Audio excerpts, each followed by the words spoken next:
मैं बिल्कुल आखिर में ये बात एक मरतबा फिर कहना चाहता हूँ कि हजरत इब्न अरबी रहमतुल्लाह अलैह की इन बातों को अगर कोई शख्स अपनी गलत नजरियात की आड़ बनाएगा तो वो यकीनन नाकाम होगा, क्योंकि सूफियाए कराम की तहरीर पर, उनकी तकरीर पर, उनकी गुफ्तगू पर, उनके अकवाल पर अकीदा को साबित नहीं किया जा सकता। अकीदा को साबित करने के लिए कतई दलाइल की जरूरत है, और कतई दलाइल जो है और कुरान और सुन्नत से माखूज हो सकते हैं।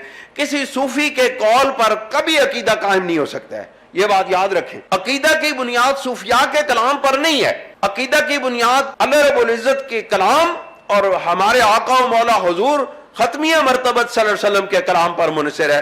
इसके अलावा और कोई जरिया नहीं अकीदा कायम करने के लिए।